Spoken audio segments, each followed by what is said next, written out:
Here with Miami coach Anthony Noreen ahead of this weekend's series at number 3 North Dakota, and we'll take some questions.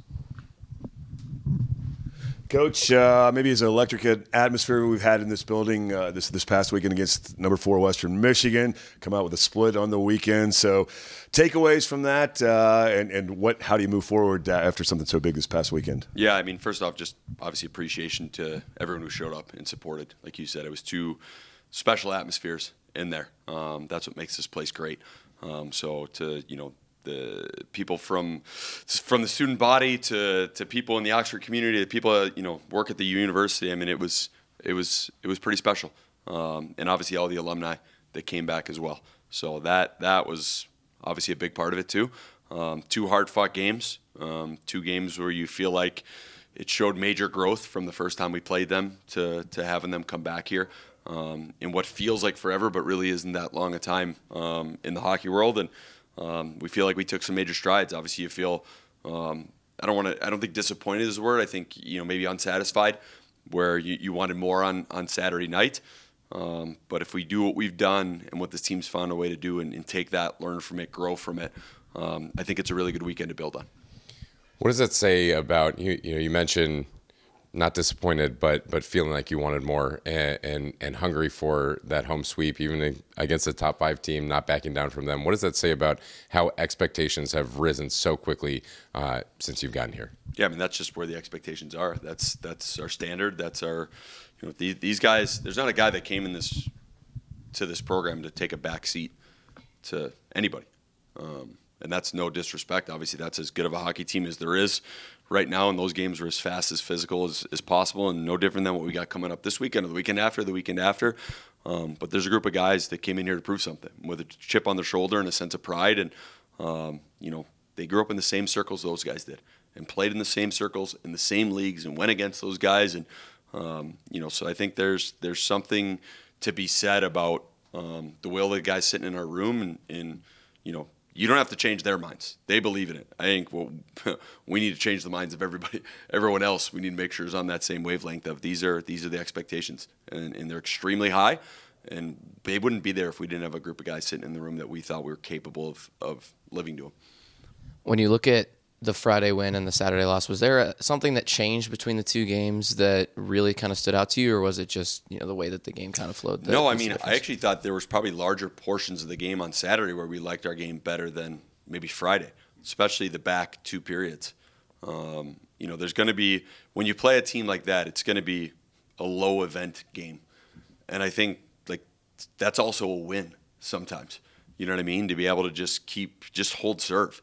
And not break the chain and continue to pound the rock and believe in what we're doing and that it's good enough. We don't, I think sometimes it's reassuring as a player or as a team to go through long stretches against a really good team of doing what we're capable of doing and playing the way that we talk about and to our core values and feel like, okay, this is enough. We don't have to break that. We don't have to do something, outside of our skill set or outside of what we're capable of to break the game open. Like this is the recipe. Like we believe in that and we trust that. And I think the more weekends we have like this past one, we continue to do that. I thought Friday night, listen, there were certainly some nerves. You come out, that crowd, playing the defending national champion, knowing what happened last time we played them. We had a great week of practice, but it's human nature. I thought once we settled in, specifically in the back half of the game, I thought we got better as the game went. Certainly played our best hockey in the third, and you find a way to tie it up and find a way to get the extra point in overtime. And then on Saturday, I think it was okay. We knew they were going to punch back, and they did. And we didn't feel like we were awful in the first period, but we certainly didn't feel like we were at the level that we expect to be at, or want to be at, or need to be at against a team of that caliber. And then we felt like we got going in the second period and the third period, and it was a hard-fought, dead-even game, and winds up being a 1-goal game. And we found ourselves on the right side of a lot of those. They found themselves on the right side of it. But again, you get better playing in those hockey games. If you're as intentional as we were and as hard as we were in those games, I think both teams, every player in those games got better playing through. Another top 5 matchup this coming weekend. What's the difference between playing a team like Western Michigan and a team like North Dakota, and especially on the road? They're both really good. I can tell you that. Obviously, North Dakota, you're talking as storied or maybe the most storied program in college hockey. You look at their roster and look at the logos. Obviously, a staff that we've got a ton of respect for and think they've done a great job. They play hard. They're highly skilled. I mean, look at where they're at scoring wise in the country. They could hurt you with every line and every D pair, and they've gotten good goaltending and good spot. I mean, just across the board, they're a really good team, and I think you could say that about every team in our league. And obviously, going in there is a different experience than maybe playing in some other rinks in a league. But again, it's all part of why you come here. It's all part of why this is special to be a part of right now, to have an opportunity like this. And obviously, these games mean a ton for us. They mean a ton for them too, where they're sitting and what they're battling for. And obviously, they've got a changeover in staff and trying to establish themselves. So you want to be in these games at this time of year. I've said it a bunch. You want to be playing meaningful games at the most important time of the year. This is where you grow. This is where you find out. Every time we get in one of these, we find a lot out about ourselves, and we give ourselves an opportunity to grow from them. And we feel like this weekend will be no different against a very, very, I think, going into this, I think you're going 2 weeks in a row of playing probably the best two teams in the country. You might even be able to say the third with what we got coming next, and it's awesome. Just two guys that are in the first year of the program with Mateo Drobak and David Deputy that feels like have kind of elevated their game over the last month and changed. Just what do you think has been different from playing in the first half versus now? We've talked a lot about obviously David's start in missing training camp and then getting hurt in the first game and kind of just getting up to speed maybe in the last couple of months. But I think for both guys, I think for Drobes, it's certainly he's a guy that just stacks up small wins. And if you're around him every day, someone asked me yesterday and they said, what makes him so, why has he been able to be so successful? And I said, it's because of what he does from the moment Saturday night's game ends until the moment the puck drops on Friday night. That's what makes him good. And it's the way he takes care of his body, the way he eats, the way he sleeps, the way he interacts with his teammates, the type of student athlete he is in taking care of his schoolwork, and the way he practices. I mean, he is as intentional with his body, with his habits, with his detail as any person I've ever been around. And those small wins stack up. And that's the type of program we want to be. Those are the type of guys we want to have. And it's always good to see those guys get rewarded. And I think for David, it's been very similar. He's a guy that, and I think Troy's done such a good job with him of taking his game to another level of yep, you're really good here, but if you're a little more intentional here and we find a way to do it. And what I love about both those guys is they want to be coached. Deps is having success right now. You talk to that kid, there is zero satisfaction. He is how can I take this thing to the next level? Give me more. What can I do? And it's not, you're around this enough. There's sometimes fluff, whatever.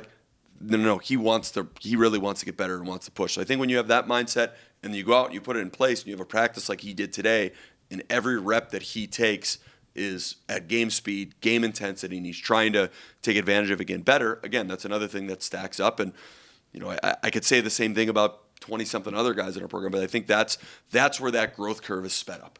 You're around other competitive guys.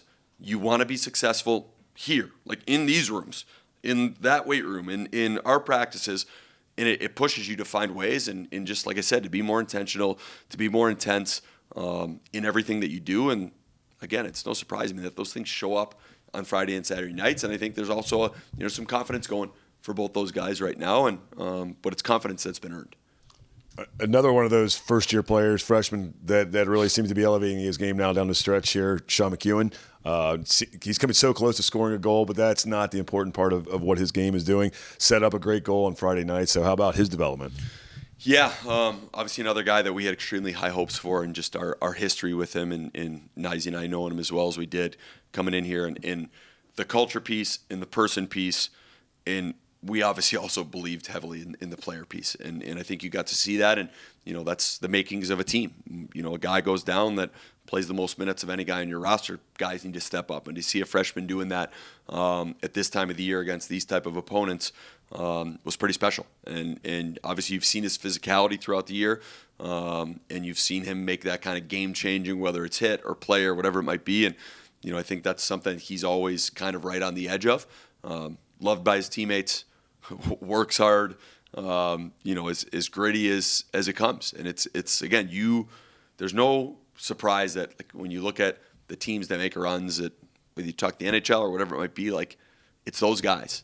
It's those guys that maybe don't get the notoriety, but you've got a lot of them and they do it right, and other guys feed off them and bring energy, and they just tend to show up when it's on the line. I think Q's done that lately. I think he's a guy that's gotten drastically better over the course of the year, and I think he's playing his best hockey right now. Yeah, without a doubt.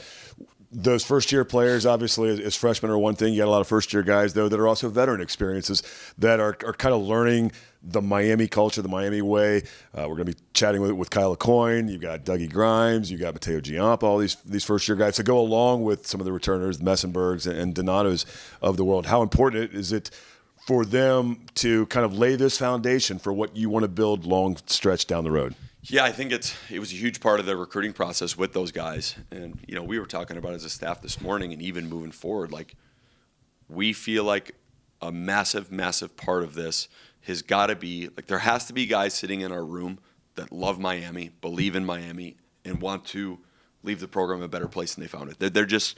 There has to be. And I think if you look at those guys that came in here out of the transfer portal, it wasn't just like, hey, let's just find a bunch of guys that got a lot of points and, oh, he scored here, so let's bring him in. It was like, no, it was very specific. They've got to be guys that, our young guys can look at and say, man, I could learn something from that guy. Or that's a guy I believe in. That's a guy that's going to look out for me. And I think, just from Helgi to Kyle, as you said, and Smitty and Vlad, all of these guys, Dougie, they've been such instrumental parts, not just of our game on the ice, but just how they interact with our younger guys and how they help them out. And I also think how grateful they are to be here. Like that is a massive part of it for them to say, listen, man, I've been other places. Like this place, this is it. Like this is a special place. And I think when you hear that from someone who's been through it, and you hear that from someone who's had success, and that's not every one of them loved the places they were before, right. But they're like, man, the combination of everything here and what's going on here, I think sometimes for the young guys to hear that, it puts in their mind, okay, this is the place, this is the spot, and we feel it's special. But hearing it from these guys, like, man, let's dig in and make something out of it. Going off of that, how special was it to be able to have another great weekend in front of so many alumni coming back and to see sort of them outwardly showing that support and how much the culture meant to them? Coming in, we've talked about it, coming in as sort of an outsider to Miami last year, you were building those relationships despite the record last year. Mm-hmm. And I was hearing from alumni really good things about conversations you were having with them and them being inspired. And then, for them to show up in such full force, what did that mean for the guys and for your coaching staff? Yeah, it meant the world. And that's, our biggest thing with the alumni. And every time they always say, so many guys, how can we help? What can we do? And my biggest thing is we want you to come back. That's the only thing we're ever going to ask you for. We want you guys to come back because we feel like every time any one of those guys, and it started right away in training camp, with us having alumni around and running the skates with our guys when we couldn't be on the ice yet, and our guys, they grew from that. They generated energy from that. And every time those guys are around, there's a sense of pride. Like, we've got a competitive group, we got a prideful group, and I think they build that. Kevin Adams came in and talked to the guys. Having Sean there on Saturday night, seeing the look on his face, dropping that puck, and what it meant to him and his brothers, and then chatting with him afterwards, and his love and admiration for this place, and Trags being around. And I think, for us coming in as quote-unquote outsiders and to know how integral parts of this place, Coach Blasey and Coach Bergeron and the guys that came before us, like we want to rebuild that connection. Part of it is we've got to put a product together that they're going to be proud of, but also we want to build those bridges. And I think anytime, it was so cool that so many guys came back from so many different classes, and they said, hey, our group chat with my class, we were all talking about it. Okay, next time let's get more of us back. Let's get a bigger group back, and we hope that it's we're getting as many guys back as possible from every group, because I think when you look at what happened with the Rick Corrali situation and Sean Corrali and how special that was, I think it puts into perspective, these are your best friends. You graduate from someone playing collegiate sports, like those are the guys you're in their weddings. You could not see them. There's very few people in life you could not see for 5 years, 10 years, 15 years and pick up right where you left off. Hockey teammates, and I'm sure just like other sports, it's very easy to, and a lot of guys had that this weekend. They were very thankful. They were appreciative, and I think they were really excited to see, the crowds and just, what our athletic administration did and the job that Brad and David and everybody did this weekend of making this atmosphere what it was, something to build on. Obviously, we got a ways to go in this thing, this year, and we got things we could clean up right now and be better at. But as far as the overall direction and momentum of the program, those were good pushes for sure. Again, just a great atmosphere this past weekend. You're going to be going into a building that has a great atmosphere. You didn't get to go there last year, so what do you know about going into Ralph Engelstad Arena, what they do, and more of a how does it compare to maybe going to like Lawson Arena against a Western Michigan team? What are the differences in kind of the home ice advantage for those schools? Yeah, I mean, listen, they have a passionate fan base. They travel better than, even when they play on the road. We saw it here last year. They travel better than any fan base in college hockey, and I think that's part of who they are. I think there's a lot of pride there of what that team means to that area, to that school. There's certainly some grit and some passion behind it. That's awesome. That's what college sports are all about. Like that's obviously we want to get that going here. They've got that going here, and I think we saw what did Friday night feel like for the opposing team coming in. Like that's awesome. That's what college sports. I think that's why me as a new guy coming into the league, I think it's so great that obviously the playoffs are going to home ice campuses. Like to go play in an atmosphere like Ralph Engelstad, to go play in Lawson Arena, to come here and play Coach Katie Arena. Like that's again, it's part of what makes college sports special. I think that's why a lot of people even favor collegiate sports maybe over pro sports because of that student, that campus atmosphere, the band, all those things. It's great. Here with Kyle Aucoin ahead of this weekend's series at North Dakota, and we'll take some questions. Kyle, I want to go back to this past weekend, first off, against number 4 Western Michigan. Like a playoff atmosphere here. So what was it like for you guys, the players, playing in this kind of an atmosphere and then getting the split on the weekend? Yeah, it was a great experience. Obviously, it was nice to have a lot of fans in the barn there. But we took it like any other game. We were really a process-oriented team right now. And it showed this weekend. I think we dominated them all weekend. So, we're excited to go into North Dakota and do what we do best, and that's play our game and play physical and hard. So. How much do you guys take away from playing a team that had the experience they did? A lot of guys back from their national championship team, playing that kind of atmosphere, playing with a lot on the line. You guys are potentially playing for home ice advantage. Yeah, I think we're maturing a lot as a team. So honestly, it's just like any other day. We're going day by day right now. Obviously, it was a different team. It was a very successful team, and obviously you have to respect them. But I think we just want to play a patient game, and we're just throwing punches until our chances come, and then we take advantage of them. So we're just going to keep playing a mature game and keep growing that way. Every week in this conference is murderer's row. You go up against the defending national champions. Now you're on the road at North Dakota. This is a time of the season when guys are getting banged up, but it seems like you have had the mentality of next man up and somebody stepping up in a big way, scoring by committee. So how do you go into this next weekend with that same mentality and carry that forward even though guys are getting banged up? Yeah, I think we just have so much trust in our group right now. No matter who's coming up, we're all putting our body on the line no matter what. Yeah, we have a lot of trust that no matter who's playing on a given night that we're going to be ready to go, and we're going to take it like any other game and do our best to just put our best foot forward and do what we need to do. Drubbs has been great all season, but he's taken it to a new level since the start of the calendar year. And so how inspiring is that for the D-core and the rest of the guys on the ice to want to give up the body and to block a shot for him to help him out because he's playing so well? Yeah, I mean it's unbelievable how well he's playing right now, and like you said, the team totally feeds off it. Having a good goalie in that, it's a trust thing, and ultimately the team's able to play much better. And Drobes is just an unbelievable guy. He's a true professional. I'm excited to see how his career shapes up, but he takes care of himself every day. He prepares mentally every day. So I'm so lucky to have gotten to know him and be a part of such a professional person like that, and he's going to continue to dominate. I'm very excited to see how his season ends up here. You mentioned the crowd here in Oxford, but you're going into a place in North Dakota where the crowd is rocking all the time. Kind of how do you adjust from a crowd that's on your side like it was here last weekend to a crowd that's fully against you in North Dakota next weekend?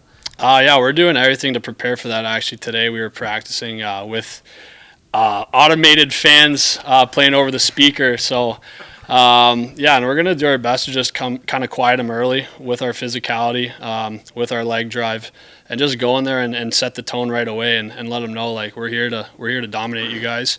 But yeah, it'll definitely be different, and hopefully we continue to bring a crew out to the Goggin every night because that was electric last weekend. But yeah, we're going to take it like any other game, and we're on a mission when we get there. Obviously, another top 5 matchup for you guys. When you look at the Friday win, kind of what did you guys do that you can take into this weekend and kind of use that to come out with 2 wins? I think it's a lot of that patience that I was talking about. We just got to do our job. Everyone needs to go in there and do their job. And when we're playing in sync, I think we're a top 5 team in this country. I think we're looking at teams and we see Western, we see Nodek. They're ranked top 5. Maybe we're not, but right now we know when we're in sync and we're all playing on the same page, those are our games to win. So we're excited to go in there and do our thing.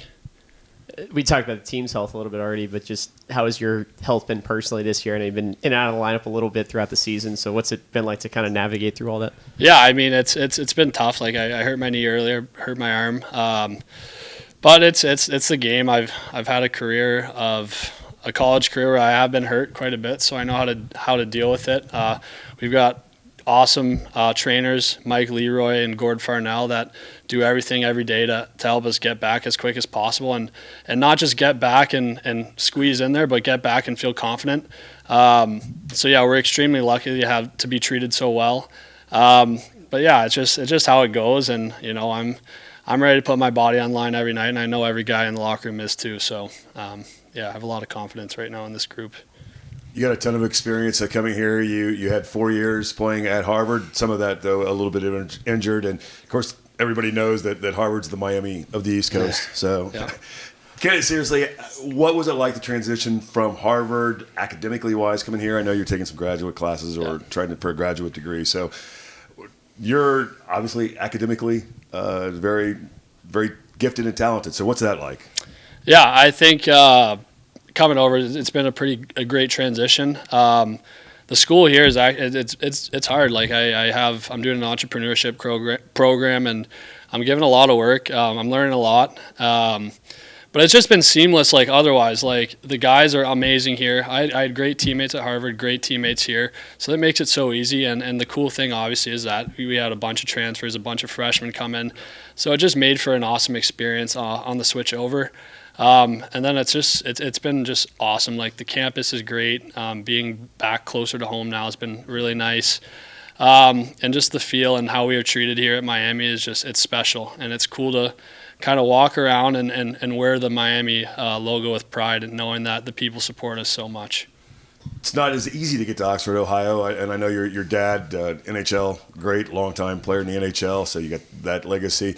Not as easy to get to Oxford, but how's your family liked coming down here to being a little bit closer? Yeah, they love it. Like my dad was out here last weekend, and he was just he was so excited to see the barn like that, and I think everyone was. But yeah, my family's been able to come out quite a bit, and it's they love it. We mentioned the electricity in the barn last weekend, and besides that, also had a lot of alumni, a lot of younger alumni, a lot of ranging years, some older alumni that have come through this program, and we're here to support you. And they were buzzing all weekend. And so, what was it like to get a chance?